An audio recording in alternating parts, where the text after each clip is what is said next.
Hola amigos, seguimos siguiendo de cerca lo que pasa en la sociedad polaca. Tenemos muchas noticias. Se trata de las iniciativas del PiS para deportar a los ucranianos. Es un caos legal con las directivas de la Unión Europea.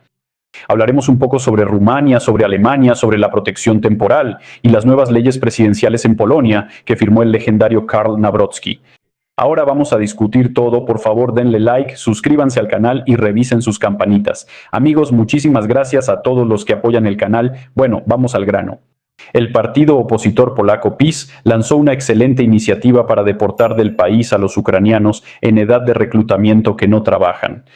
El diputado Andrzej Śliwko, en el programa Polsat News, defiende con entusiasmo esta idea, afirmando que incluso si solo el 5% no trabaja, eso ya es toda una brigada, sino una división que se puede formar y enviar a luchar por su tierra. Bueno, vamos a desglosar toda esta mecánica. ¿A qué se refieren? A cuidar a los vecinos, ¿verdad? Me parece que esto es populismo electoral. Por un lado, el político polaco justifica esta noble ayuda a Kiev. Escriban amigos en los comentarios qué piensan ustedes. ¿Hay que deportar a los ucranianos? Sobre todo los que no trabajan y viven de la asistencia social. ¿Eso se les ocurrió o no hay que deportarlos? Sí, eso. Y el político polaco dice, Dios mío, si nosotros les estamos ayudando, ¿cómo no lo entienden? Bueno, de verdad, la falta de soldados en el frente es un hecho duro, y el recurso de movilización es como el aire, indispensable. Pero por otro lado, ¿quién exactamente va a atrapar a la gente? Y con toda la cara, el diputado responde, para eso existen los servicios polacos. O sea, en lugar de una política económica sistemática, propone asignar a la policía las funciones de redadas. Y el periodista pregunta directamente, ¿y qué hacer con los georgianos o alemanes que no trabajan? Śliwko se pone incómodo y cambia de tema. En resumen, empezó a decir tonterías sobre un contexto específico y la lucha contra el bandolerismo. Pero, amigos, les propongo mirar un poco más profundo, la psicología de las masas, la conciencia colectiva y la de los propios políticos. Por cierto, por favor escriban en los comentarios por qué creen, o mejor dicho, cómo piensan, de dónde surge en la sociedad polaca ese deseo desesperado, casi neurótico, de enviar en masa a sus vecinos al frente. En mi opinión, aquí funciona una combinación de tres poderosos mecanismos psicológicos. Este es el síndrome del acreedor moral. Una parte de la sociedad que ni una sola vez ha dado ni un solo centavo a ninguna colecta para Ucrania, ni uno solo. Nunca ha hecho ninguna buena acción para Ucrania, para los ucranianos. Sinceramente creen que les dimos todo. Refugio, pagos, trabajo, y ahora ustedes se atreven simplemente a vivir y no quieren morir en las trincheras por nuestra tranquilidad. En resumen, está ocurriendo una conversión de ayuda hipnótica, o mejor dicho, hipotética, sí, en un sentimiento de derecho total a disponer de las vidas ajenas. Bueno, eso es un caso para la psiquiatría clínica. Luego viene la agresión desplazada. La gente común acumula cansancio por la inestabilidad económica, el aumento de los precios y la sensación general de amenaza militar. Dirigir ese miedo hacia el Kremlin sí, o hacia su propio gobierno no tiene sentido, da miedo. Pero encontrar cerca una categoría de personas a las que ya han declarado deudores, a quienes les dicen nos deben 100.000 millones, y dirigir toda la ira hacia ellos, eso es psicológicamente muy fácil y agradable.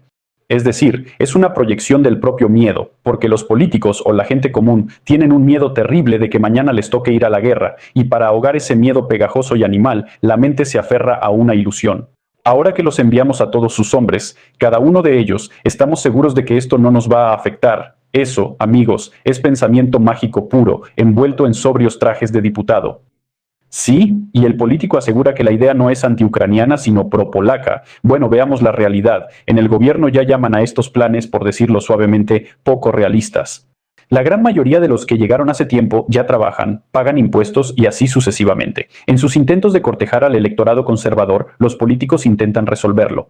En general, problemas geopolíticos y demográficos sumamente complejos no se resuelven con simples métodos de fuerza. Un ejemplo clásico es cuando la conveniencia política intenta imponer consignas partidistas sobre un tejido jurídico y social complejo. La expulsión forzada de personas sin estatus legal es un proceso que es fácil de dibujar en Facebook o en el papel en el vacío, pero que inevitablemente se topará con la dura realidad del derecho internacional. La verdad, tengo mis dudas. Así es como quieren ayudar al frente, ¿verdad? Yo creo que esto es solo ruido preelectoral y una simple explotación de fobias colectivas. Claro, porque tenemos miedo de pelear contra los rusos, si llega a pasar algo. Pero los ucranianos sin Canadá, los arreglamos nosotros, ¿no? Si pasa algo.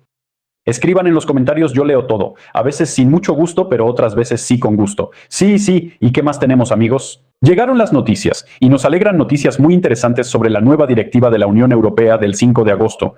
Esas mismas que vinculan la protección temporal con el cumplimiento del servicio militar se enfrentan a una dura realidad en el terreno. Empecemos probablemente con Rumania. Por cierto, hace poco un amigo mío obtuvo la protección temporal en Rumania. Yurka, saludos. Aquí, en Rumania, se está desarrollando un verdadero drama de aventuras. Los hombres que cruzan las montañas fuera de los puntos de control caen en manos de los funcionarios locales y escuchan historias increíbles. Les prometen, en lugar de la protección temporal, les darán asilo pleno por la vía ordinaria. Además, las respuestas varían, desde todo depende de su necesidad, desde todo depende de su situación individual hasta aquí todos recibirán asilo. Pueden viajar y trabajar tranquilamente en toda la Unión Europea. En resumen, amigos, la realidad. Esto se ve así. El procedimiento para obtener el asilo clásico, olvidé cómo se llama ese término. Bueno, es en general un proceso largo y difícil, individual, con un montón de restricciones legales. Trabajar libremente en toda Europa con ese estatus, pues, siendo sinceros, no se puede. En la práctica la gente se queda en campamentos como si vivieran en dormitorios, sin pasaportes porque se los quitaron, y esperan la decisión durante meses. Así está la situación. Hay una afluencia gigantesca. Los guardias fronterizos susurran sobre 1.500 personas en un solo día. Bueno, yo creo que eso es una exageración. En resumen, es una situación en la que sobre el terreno intentan improvisar en medio de una avalancha. Los funcionarios dan permisos provisionales para al menos registrar y mantener a la multitud dentro del marco legal, mientras arriba reciben solicitudes llenas de pánico. ¿Y qué vamos a hacer después con todo esto? Bien, y también tenemos noticias frescas desde la soleada Alemania. Aquí, en el estado de Renania del Norte-Westfalia, desde donde me ve mi querido suscriptor Sergei Pensionerov. Sergei, hola. Aquí es donde se muestra la verdadera fuerza del orden administrativo alemán. ¿La decisión de la Unión Europea entró en vigor? Sí, entró en vigor. Pero un hombre de 50 años de Dnipro viene tranquilamente a la oficina de extranjería, solicita protección por reunificación familiar y la obtiene el mismo día. Nadie pregunta sobre el registro de reserva, además nadie se interesa por la forma en que cruzó la frontera ni por el registro militar. ¿Y por qué es así? Y el traductor lo explica de manera sencilla, no han recibido instrucciones de arriba. Y aquí, amigos, este es un ejemplo claro de cómo funciona la maquinaria estatal. Sí, Bruselas puede emitir cualquier tipo de directiva, escrita en papel bonito, con palabras importantes, decisiones políticas rimbombantes. Pero mientras al funcionario alemán no le llegue desde un mando intermedio del ministerio una circular con un algoritmo claro sobre qué documento pedir, dónde poner el sello, en qué carpeta archivar, nada va a cambiar. El funcionario seguirá trabajando según las instrucciones antiguas. Por eso, como dicen, el que alcanzó, alcanzó. Porque para el funcionario alemán, violar una directiva de la Unión Europea es algo abstracto, pero violar una instrucción interna del departamento es una falta disciplinaria real. Por eso, todavía hay oportunidad de obtener protección temporal en Alemania de quien corresponda. En resumen, amigos, es el panorama estándar del mercado europeo de dos velocidades y del desorden administrativo. Cada país, e incluso dentro de los países, cada región interpreta las nuevas reglas según lo que le permite su infraestructura actual y el personal de funcionarios disponible. En Rumania dan promesas, quitan pasaportes, la gente está en campamentos y en Alemania otorgan estatus automáticamente mientras no lleguen nuevas instrucciones desde Berlín. Así es como está la cosa. Los engranajes de la burocracia giran lentamente y mientras el centro político intenta imponer un estándar único, la realidad local inevitablemente dicta sus propias reglas. Amigos, escriban en los comentarios qué opinan. ¿Creen que al final la Unión Europea logrará establecer un orden único para todas estas revisiones o todo se perderá en el pantano de interpretaciones locales y la inercia burocrática? Escriban su opinión en los comentarios. A mí me da curiosidad ver qué pasará en Polonia. Sí, porque la Unión Europea lo extendió, pero el señor Karl Nawrocki ahora está en una posición muy incómoda. Sí, porque él dijo que ya no iba a extender nada más y veremos ahora empezarán los enfrentamientos. Sí. Y pasamos a nuestro favorito, noticias frescas desde el Palacio Presidencial. En agosto, precisamente el día 7, el presidente Nawrocki firmó otro paquete de leyes. Firmó 3 leyes de inmediato y la cuarta, sobre garantías registrales y tránsito vial, la envió al Tribunal Constitucional para su revisión posterior. Es decir, ahora vamos a desarmar estos engranajes y ver dónde decidieron ajustar las tuercas. Miren, son 4 leyes. Primero, apretar las riendas a los desarrolladores y levantar la bandera. Empecemos con lo que se firmó sin reservas. Es una revolución en el mercado inmobiliario.